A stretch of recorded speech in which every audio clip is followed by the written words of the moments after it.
Oh, we are back on the USS Post show, hurling through space and time. This is Commander's Log, the unofficial Star Trek post show brought to you by Geek Renaissance. You can find more about that at Geek Renaissance on Instagram. But my name is Hobo Boys, and, well, as always, I'm not alone. I need someone to give me orders, because I'm just a first officer. I'm just a number one. Get over the captain himself, Mr. John Weber. How you doing, sir?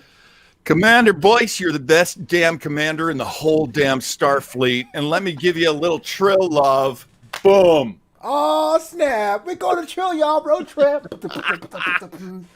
No, I just want to say, okay, so wait, is this Wakanda and this is Trill? Is that what I'm getting here? Yeah. Now, what about culture, man? What about when a culture? What about when a Vulcan goes? Oh yeah, I have no idea. I believe that's how you get written off in Vulcan. I wonder if we're all part of the same species, bro. Trippy. Yeah, you're on the one universe, man. Man, so True. glad to be back here, back again with another banger episode of Star Trek Discovery. I mean, I was saying the first episode was 48 minutes long. Oh, that's a long one. But now we're clocking almost an hour for these things. But a very medical-centric episode. John Weber, just what do you think overall about today's episode, Forget Me Not, episode 4 of season 3 of Discovery?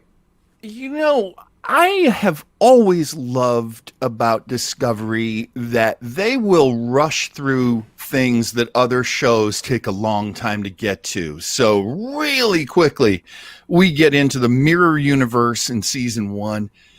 And we've got this big mystery in season 2. Now season 3 is all about being in the future, how different everything is. And I'm going to harp on this. This is probably going to be my theme for the episode tonight. So, John's theme.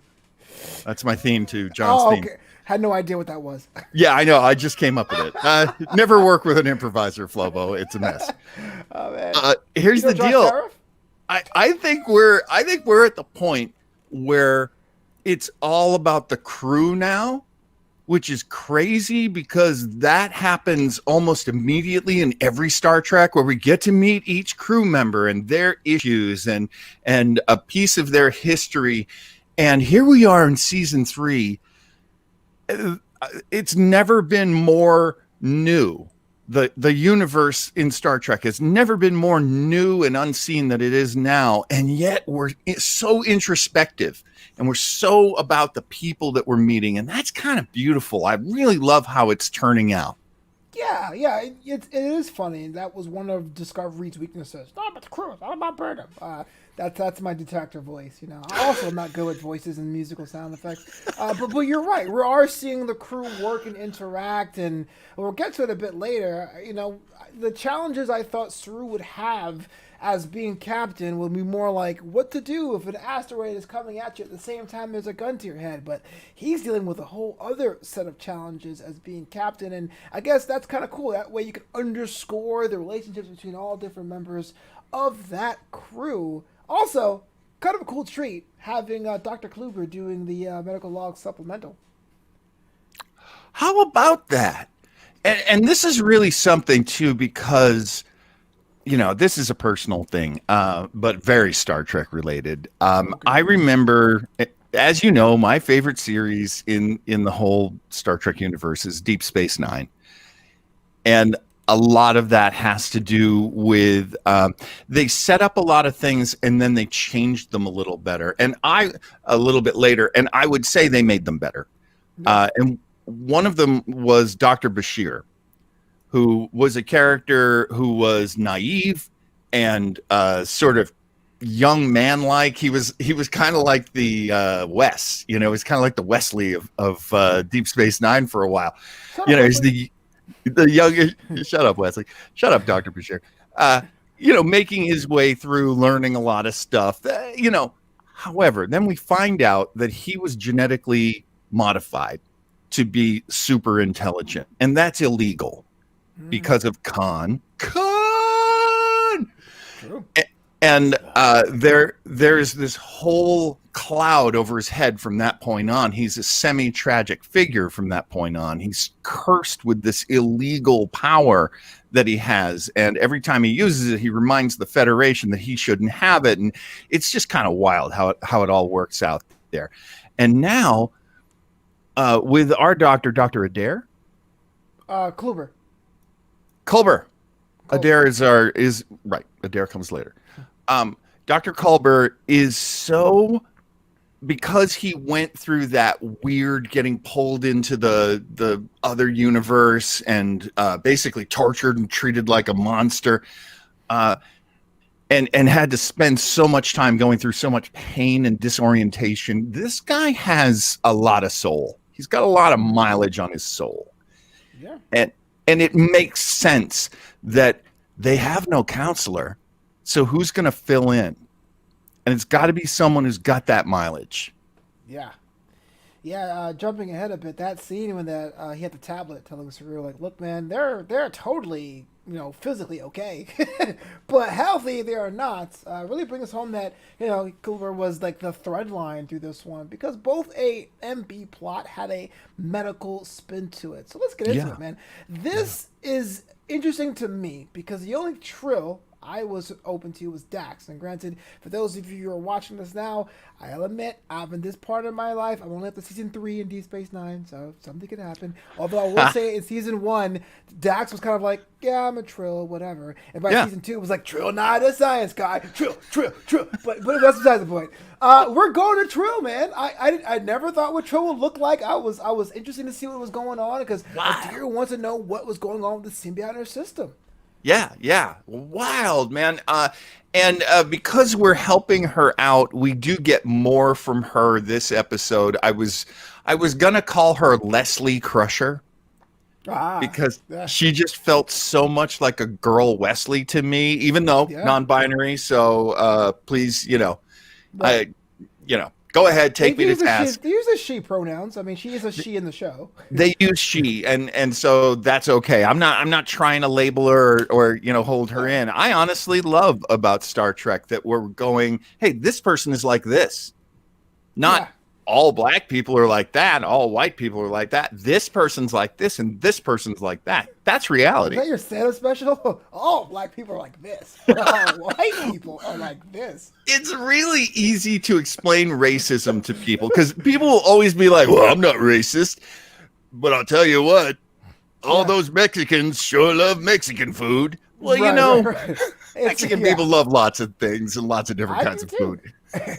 Yeah, you love Mexican food. Does that make me Mexican? No, I always wanted to fight against stereotypes because I didn't fit a lot of stereotypes. Oh man, I grew up being told so many you're not manly, you're not this, you're not that. I am who I am. You sure? Because that beard is manly AF, man. Well, I would love to have that volume. I could only grow this once I hit middle age. Flobo, you're still young and attractive. It's okay. Take the trade-off. Take the trade-off. Because once you're old and unattractive, you get to have things like a big old beard. Yeah, the hair goes everywhere else. My nose. But really, I'm sorry. We have topic, but yeah. Yeah. I do want to button that with saying, yeah, that's how I always see racism. I always see racism as if you say a group always behaves this way or always thinks that way, that's real baseline racism. If you're denying people jobs based on their race, that is big time racism. But just personal, everyday, carrying it around racism. And so we're taught in Discovery, because the future is the future, because people don't have all the hang-ups that we drag along with us as a society. You get things like, look, this is a non-binary person. When we meet the person that she was with, Gray, also a non-binary person, really cool. And she did say the term boyfriend, but I think he was non-binary as well.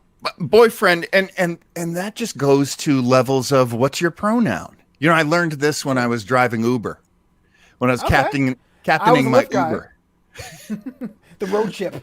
Right. Sometimes you're going to get a call. I don't know if this ever happened to you. Sometimes you get a call and it's like a man with a man's picture, and you go and you pick up a woman. Right. And you can tell they're the same person. And I had to ask my friend who's non-binary, what do I do in that position? Because do I say, hi, are you Jeff? Yeah. And then that beautiful woman has to say, yes, I'm Jeff. And my friend said, the first thing you ask is, what's your preferred pronoun? I know a lot of people are like, oh, why should I have to do that? Because it's kind. Yeah. That's why. Yeah. Because it's considerate. You know what I think is? I think the backlash, and this is totally not the point of Star Trek, but I think the backlash is that everyone in their mind had an idea of what society was, and to them the change was too sudden. But I don't think it was. I just felt the people who didn't have a voice have a voice now, and so that's right. There's some pronouns I have to learn, like I have to like spell or write down, but like he, she, or they should not be, you know what I mean, like a grounds for contention. How dare you? Like, I mean, look, sometimes people will get mean to you, like, you misgendered me, and they'll talk to you in a way you don't want to be talked to, but, you don't have to take that. You could be like, hey, be nice. I'm learning. Yeah, as long as you're kind, tolerance should rule the day. I think... Yeah, let people be who they are. Brother, who they are. And you're right. I did like the fact that Adira had a bit of a backstory. Got to learn a little bit more about why she was suppressing the memories, or I should say the symbiote and her could not reach together. But before we get to that, because that scene was trippy. Yeah. Talk to me about the planet Trill, man. I mean, Culber says, Michael, you got to go. He's like all about it. You are just way better at it. At first, I was like, is this kind of a writer's decision? But it made total sense when I got there, why Michael went. Talk to me about what you felt about the Trill in the future. We knew so little about the Trill. They just seemed like, I don't know. They seemed like Belgian people. They're around, but like my family goes back to Belgium. They're around, Belgian people, but you don't know much about what Belgium is, and you've probably never been to Belgium. Have you ever been to Belgium, Flo? I would love to go. They're the best soccer players there. Oh, no kidding. Yeah, delicious chocolate. That would get me there in a heartbeat. But the thing about Trill is we knew Jadzia Dax, so we knew Jadzia from Deep Space Nine. She was replaced by Esme Dax, who had a very similar story to Adira's story, which is fascinating in that she never meant to be a host of a squid. Cutting in here, Joshua Postel, who's on the show last week, says the Trill were awesome. How you doing, Joshua? They were. And okay, at some point I'm going to have to run over and do a little research that I should have done before, because the main lady in charge of Trill, that main lady, remember her? She is from the TV show Schitt's Creek. Oh wow! I haven't watched that show yet. I can't. I'm missing out. Here's what I tell people about Schitt's Creek. Watch it late at night. Like, if it's going to be if you want to watch one more thing, watch Schitt's Creek. It's quiet and it's gentle, no laugh track, and it's really funny, really like humorous, deeply funny. But it also takes you to a world of, I love Eugene Levy. I love his family now because they're a big part of it. I love Catherine O'Hara. This is just a really good show. But anyway, she's from Schitt's Creek, so I love her. She was great. Again, as I pointed out last week, watch for the Canadian actors. You're going to see some of the cream of Canadian actors, because tonight we got her. Yeah, get that budget cut in there.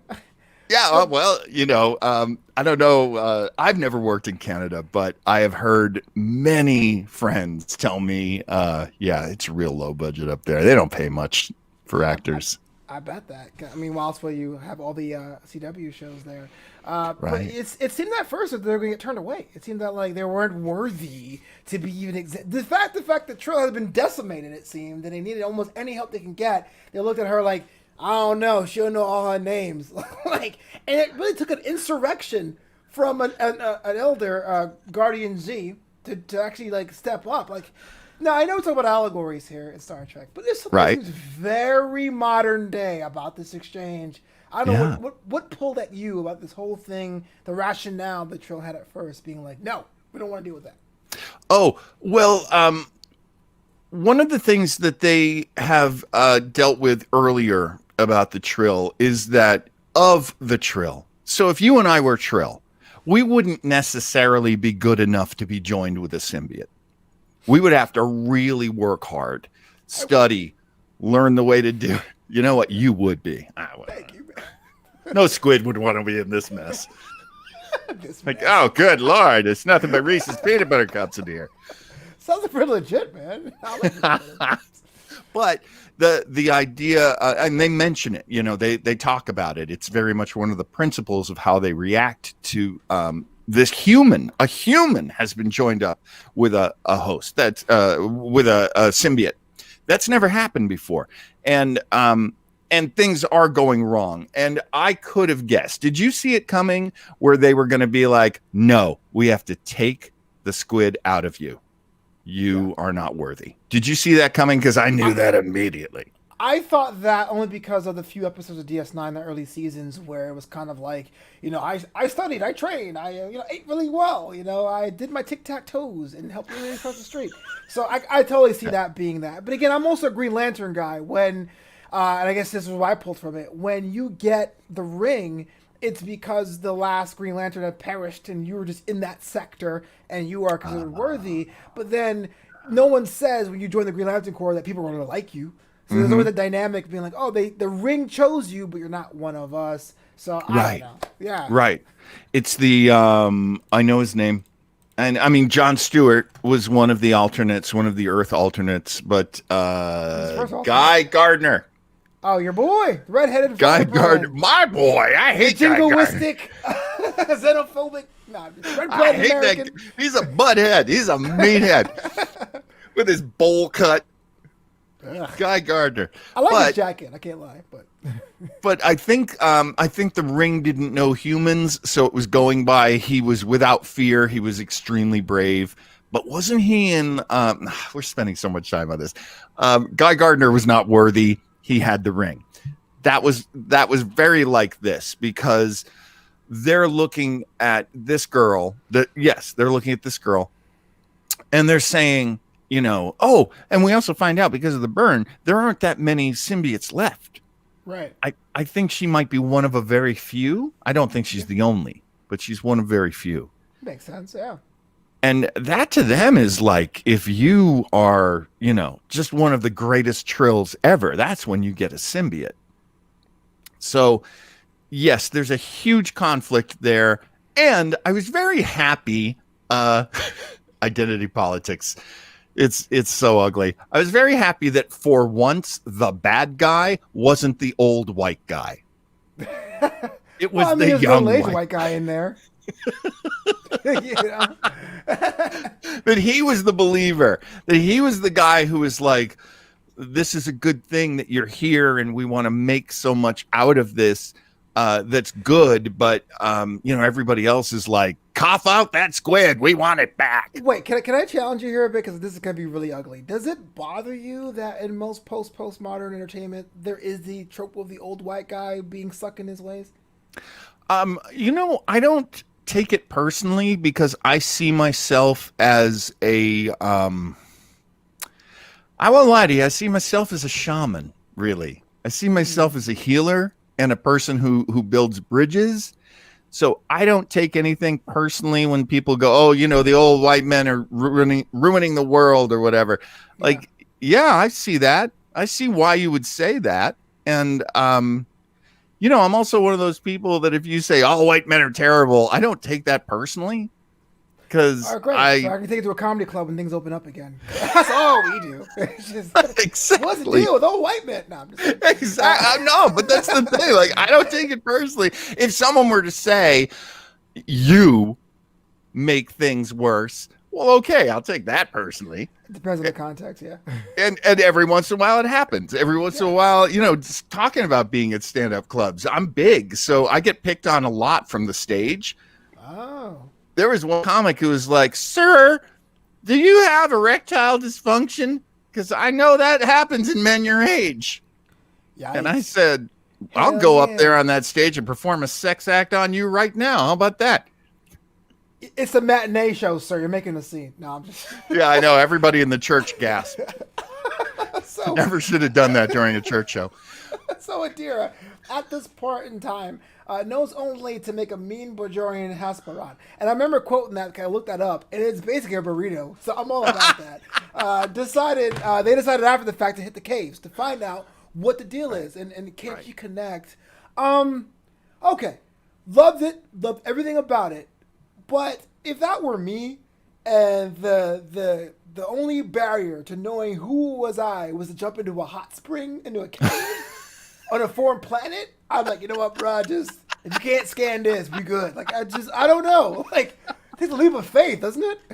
You'd be like, I don't know what I can catch in there. What's your filtration system? Yeah, exactly. Oh no. Look, man, my name is Bougie Dax. That's gonna be my Trill name. I ain't going in there. Nope. I mean, it was really weird that she was like, okay, I'll go take my clothes off, put on the big old baptism gown. I mean, that's what it reminded me of. Just for this occasion. And then we had probably one of my favorite ways that they've ever brought back an old trope. So now that they're in this reality that the water takes them to, it takes them to a place where they can breathe. It's basically a soundstage, right? Where they hung up a bunch of lights and stuff, you know? And it reminded me of there were some Next Generation episodes that would have a place like that. Like when they first meet the Ferengi, they're in some weird sort of dark drop cloth kind of a studio. I don't know if you remember from the original Star Trek, the episode The Empath. Mm-hmm. They're in this weird nether zone. It's just basically a soundstage with nothing on it except a beautiful actress and you know, like Spock, McCoy, and Kirk. Kirk. Say the budget for the dogfight scenes. That's pretty much what it's a bottle episode. This is exactly what I was thinking. It was like, well, you had to fly to Iceland and do the first two episodes, so I guess we should probably do a studio episode now. And that maybe that's why it happened, but it also harkens back to many great Star Trek episodes that they're in this place, and the real exploration is what's going on inside Adira. Yeah. And what a beautiful story. What a lovely story. I wasn't sure I was going to like her. And they did such a nice job of showing her, you know, just being this heart, just this lovely heart. Yeah. And I'm an old man now, so that sort of thing really makes me happy when someone's got a good heart. I hear you. I have a very small gripe. This is like me being like, just that like Adira, the actress, Blue, that plays Adira, looks like she's someone in her 20s playing 16, but Gray looks like he's actually 16. And that's kind of weird. But like, if you're both supposed to be 16, I mean, it is a beautiful story. Someone you love is dying. The last wish they had, well, it was her decision, but the last wish we had was to confirm that. Yeah, that's definitely something that makes you pull. But I thought it was cool they took the time to do the beat of Adira running away from the tendrils. Like, you know, you would think, just relax, bro. Why is Michael even there? But like, and it was in my notes. Like, why is Michael even here? But the more I thought about it, and besides I'm unsettled, I'm, you know, Bougie Jacks, I wouldn't go in the water. But like, imagine that, being so close to your truth, being like, am I ready for this? Like, I'm sure there's always a day where every kid sits down with their parent, they bring in the photo album. This is, you know, that crazy grandpa of yours. And sometimes you go, okay, mom, but sometimes you're like, do I really want to see what happened to this person? And so I thought it was a cool moment they took time in the script, even though it's the future and it's tendrils underwater kind of a deal. It was nice. It was really nice. It was really, as we find out, incredibly necessary because the previous Talls, so the squid is named Tall. That's what we know about Trills. The squid is named Tall, and your name, your first name, Flobo Tall, John Tall. Yeah. That's how that would go. And yeah, I know there'd be so many John Talls because there's so many Johns. True. You got it made, but hey, But she had these names, and that's actually a key moment where one of the guys says, "Speak your names." Oh yeah, I have a quote here. It says, "Speak your names. I am Kasha Tall, Jovar Tall, Madela Tall, Kara Tall, Senna Tall, Gray Gray Tall, Tall. Adira Tall." I can't. It's kind of making me, get misty again. Because that was always a beautiful thing about Jadzia Dax's story. And I guess we find out there's a holiday that Trills have where all of your personalities want to come out and speak. And the way they did it on Deep Space Nine is her family and friends, her people, all take on one of the aspects. And so I just remember Miles O'Brien is like this fumfering kind of personality. Oh, don't get me started on that guy. It's the first 2 seasons. Like, oh, my wife is hot. Yes, we know, Miles. She's very attractive. Stop You're bringing her going up home in to this. your hot wife. We get it. Okay. Yeah, whatever, O'Brien. My beautiful wife. What's wrong with this episode? I And was your gonna really say- cute daughter. Hooray. Yeah, Oh, I know, right? He can't win. He can't win. No, you know what? We'll talk about allegories, and I think as somebody who's a first generation American, my parents are from another country, and there's a balance of, you are defenders or guardians of your heritage, of your lineage. I know that gets kind of lost in American politics, right? But I do think it's some kind of value in learning recipes or learning memories or listen to those old stories of grandma. The one grandma knows who's related to everybody on the planet, her stories. But then sometimes you get lost in that. Because I grew up here, and in my formidable years, I've been on this planet, in this country for so long. You wonder about losing that link. So for me, having the elders being like, "Speak your names," I'm like, "I'm Flobo." It's like, oh man, I've been there. Not so much as literal as that, but I've been in that situation before where you genetically have the tools there, but you wonder if you're legit, Absolutely. My grandfather came to this country. So I am just 2 generations away from, although you can laugh when I tell you where he came from. Newfoundland. Oh, well, I don't have jokes, but other Canadians do. Well, here's the thing. Here's the thing that I didn't realize that my grandfather was really like on the down low about this. Newfoundland was made part of Canada in the 40s. Oh. So it's new. It's like Alaska or Hawaii. It's its own thing that was brought in, but it still has its own thing going on. And the mainland is not very nice to Newfoundland, as you know. It's a bad Canadian stereotype. Yeah. They're kind to everyone else but you guys. Well, it's funny because, I grew up in New Hampshire, so I have so many levels of hillbilly. It's insane. Are you New Hampshire Hampshire? up there? Are you Hicks? Oh, we're pretty goofy up there. I think of us as being hillbillies. I grew up around a lot. Oh man, I grew up around a lot of Confederate battle flags. Grew up around a lot of Southern rock. Like they really try to. That's even worse for our country. No, They really try to embrace No, man. That they try to embrace that, and I came out of that. Awesome, But man, you survived. Hey man, I met a lot of great people and I learned a lot of great things, and that's how I came out of that. But you do carry for Newfoundland too. I sort of carry that burden of Canada's not nice to them. They have their own culture. They have their own songs and stories. Yeah, you do feel like you're carrying that. And getting back to this episode of Discovery, she's 16. 16. So that's a lot. That's a lot to put on a kid. And they weren't connecting. Her and her previous incarnations of the symbiote weren't connecting, and there had to be a moment where that was going to happen. And it was kind of beautiful when it did.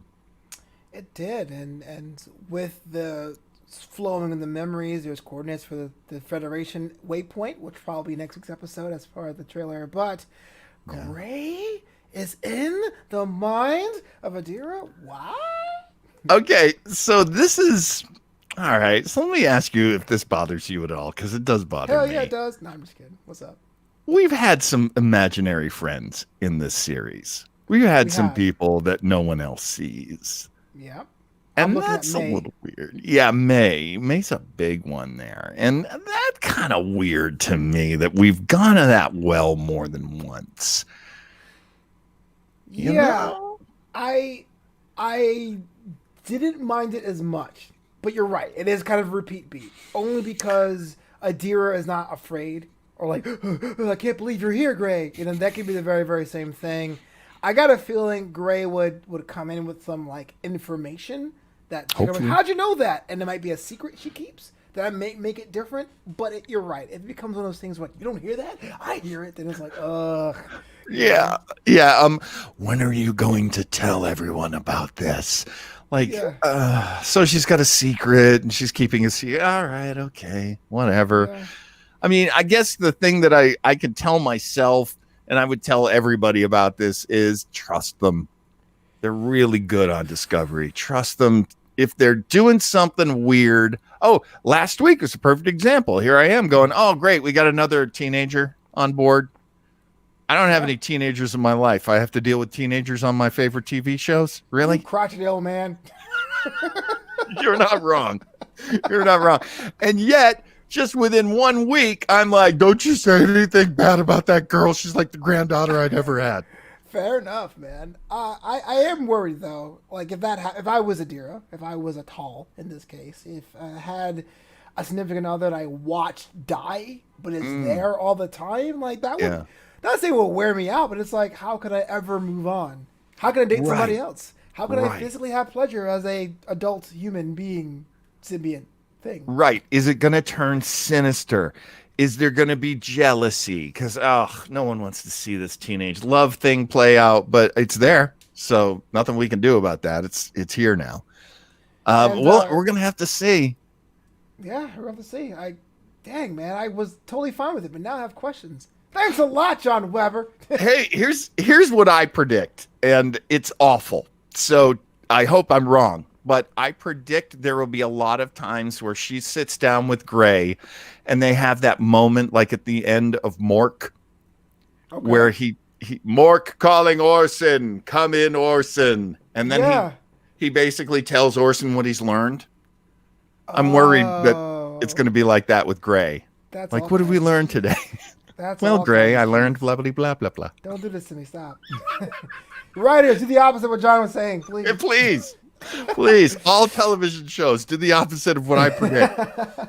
Please. Before we move on to our next topic, I'll say thank you so much for checking out Commander's Log. We are live on Facebook, on YouTube, on Twitter, and on Twitch. And if you're on any one of those platforms, hit up with a like and subscribe. Commander's Log is brought to you by Geek Renaissance, just in time for the holiday season. We're talking baubles, we're talking clapper clips, we're talking earrings. Get yours at Geek Renaissance on Instagram. I always say this wrong. GeekRenaissance.company.site. GeekRenaissance.company.site. Nice. Or at Geek Renaissance on Instagram. Make sure you have your holiday shopping in tow. And take a look at Google to figure out how to spell Renaissance, because it is tricky, but it's worth learning how to spell. Another thing, beware of Greeks bearing gift, but always welcome in geeks bearing gifts. Yeah, I like the way you think. Hey, man, I'm a commercial actor at heart. I mean, I haven't done a commercial in this century, but still, very good. That's the first scene of a very cool comeback story. I haven't done that in a while, but one more job and I'm out. Okay, John, whatever. That's not true, by the way. That's not true. I think I did one in like 2012. So, yeah. There's still time. There's still time. time. Give me an agent, by the way, because I'm tired of doing it myself in my basement. You'd be great with my agent. I will totally talk to my agent. Hell yeah. That's how it's done. Making deals while I'm doing the show. So, Captain Saru, we mentioned earlier in the show today, is now the captain, hashtag gang lead gang of the USS Discovery. But he's going through some stuff, man. The crew, the morale is dang near military levels, if I can be so bold. John Weber, what is Saru to do? Well, this is really interesting because Saru officially became captain last episode, right? So in episode 3, that's when Michael says, "I'm not going to challenge you for it. You're the captain."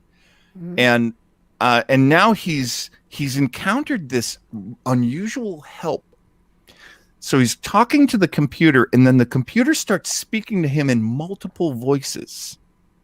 One was a lot more essential than the other. Right? Like, good. It wasn't just me. I'm sitting there computer. going, I'm like, bam, when did 1980s Kathleen Turner walk in the room? But before my time, I still appreciate it. Way before your time. The sort of magic that's happening there, I was like, what? This is weird. What's going on? And so he's getting these ideas, and we'll skip to why it happened. It's because of the sphere. Mm-hmm. Well, the sphere. That's a theory. That's his theory. And that was really something, because he got all these ideas, and the idea that he went with to raise the crew's morale was to get Neelix from Voyager, because he's a morale off. No, I'm kidding. I was like, wait, what? What show was I watching? It was a movie, wasn't it? What I was watching Voyager, I was like, are they getting rid of Neelix? No. Get rid of Neelix now. No. I can't wait to be disappointed by that show. Everyone I talk to doesn't like that one. Everyone's like, yeah, it's great. It's our Voyager. There's a lot of people who love it, but I was there at the time when it was coming out episode by episode. You couldn't go, oh, I'm going to skip to the next episode. And but morale was a thing. And it is interesting, and Neelix is what he is. I mean, we'll talk about Voyager at some other point, but talking about what Saru decides to do. Saru decides to do a big dinner. Right. Similar, he says, to the harvest meal that they would have on his planet, and that's Thanksgiving-ish, right? I mean, it is in this country, but I don't celebrate that. I mean, there's lots of indigenous people that feel the same way, and can only respect that. But the idea is that there's this big shared meal, and I love the sort of the way they start it. They don't start it with a prayer. They start it with, what did you say when you agreed to come to the future to help Michael Burnham? Yeah. You said I. To me, that was... you didn't like that? No, man. I just... Okay, granted, it was voluntary, but it reminds me a lot like those corporate lunches at work. We're like, are we having fun? Huh, guys? We had pizza today. It's like, oh. Just don't make me blow my drink out my face. I'm just saying, man. I know what he was going for, but it's just like, ooh. Teamwork and synergy. No! Everyone say teamwork and synergy. Yeah, I've been to those. We are here on a Saturday morning because we love you that much as employees. We're going to do trust falls until the whole sales department trusts the marketing department. That does not work. I hear what you're saying, but now I'm a very interdisciplinary geek, and I go over to my Battlestar Galactica Ronald D. Moore version, and I go with So Say We All. Do you remember that? Yes, I do. I have a couple of t-shirts to that effect. and that's it's t-shirt worthy, so it's worth having. But I liked it. I liked it because it didn't work too. Right. Because Detmer, my girl, one of my redheads, Detmer just breaks. And good, because we'd been set up for that, and it's in the previews, previously on Star Trek Discovery. We see it. And it's really important. It's important that we got to this breaking point, because we knew it was coming. Taking a step back, though, it looked like Saru had it figured out. He was like, I don't want to do activities. I want to do something different. And the dinner kind of starts slow. And at the first time when he had Detmer say I thought she's going to break here and be like, I'm not doing it. But we were seeing that false sense of camaraderie and stories, and then everything broke down. Tilly and Stamets are already at each other's throats already in this episode. They come to a head. Detmer tries to make haikus happen in the most weirdest way, to the point where I thought she was glitching, but she's just upset. I wondered about that, right? It was just awkward around. I saw myself doing this. Now, I watch these shows at like 8 o'clock local time in the morning, so I'm like, drinking my coffee. Oh my gosh, it was hard to watch. And here's something I don't know about you. Maybe you've mentioned this to me before, Flobo. Do you have siblings? Oh, one older brother. He is. He'll be was 78. He'll be 42 in December.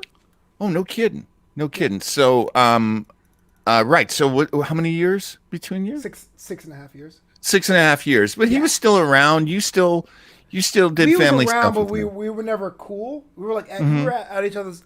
We were enemies until like 2010 because it was that year where it was like. He's trying to be his own man, but I was little brother. Mom was like, "Go with your older brother," and he's like, "Oh man, this guy's still picking his nose." You know, Right. But we're cool now. Yeah. Yeah. I had an older brother, and then I'm older than my 3 sisters, so I'm the second kid of 5. And my older brother is super smart, and always was a pretty sophisticated, mentally kind of kid. He loved Star Trek much more than I did. When you asked me to do this show, I was like, oh my God, no one's ever valued my Star Trek knowledge because my brother held that down, not me. I think you're an expert to me. Well, honestly, it gave me the chance to go, you know what? I have watched every one of these shows. I do have opinions on them. I probably watched more than he has at this point. But the thing about Tilly says it best when we're talking about when she's talking to Saru about how everything broke down, where she said, well, just so you know, in my family, this was a Tuesday. Yeah. It's sort of cutting here. Josh again says, I think Detmer's breakdown is only the beginning of a lot of tension. Agreed. She's in the future, man. Agreed, Joshua. Agreed. I think what we're learning about Detmer. Because that moment she has with the doctor where she says, pilots are, is it her or him? He says pilots are always a bit, and she goes, macho, which I thought was hilarious because they're playing against gender stereotypes at that moment too. And that's how we get to know her. Why has she been so severe? She hated Michael Burnham in like episode 2 when they meet again. She hated her, and we knew that was going to be a big deal because she had been injured and she had been transformed by this injury. She also has a really important job, and what we get from her as the pilot is she's carrying a lot of weight. So yeah, it's possible she's always going to have a great amount of burden on her.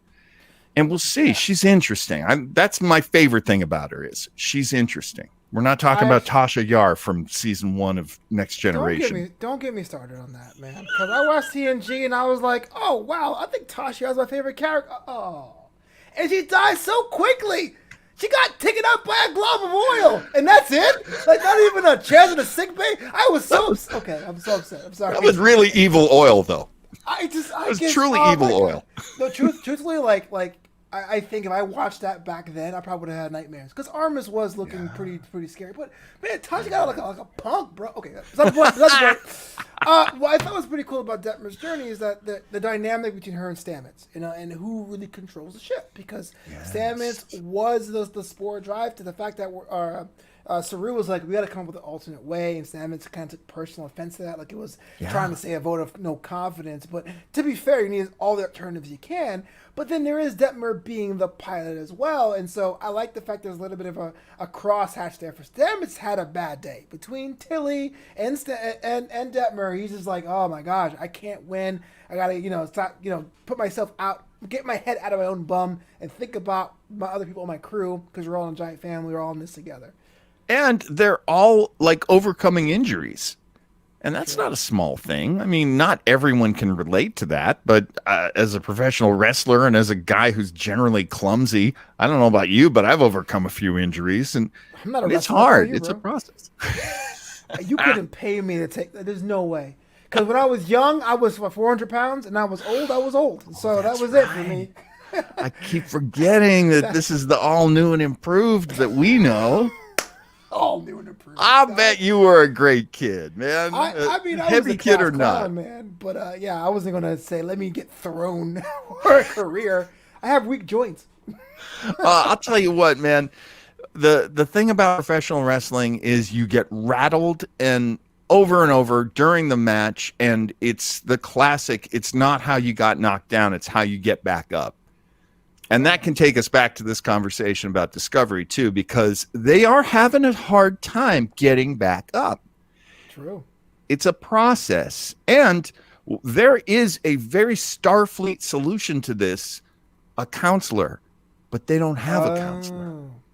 Yeah. They have a very small crew. They've got an 88 person, as far as we remember, an 88. Well, wait, no, 89. Now that we've got a deer. Okay. Yeah. 89. Right. Yeah. 89. I'm keeping track of that number. That's man. important to me.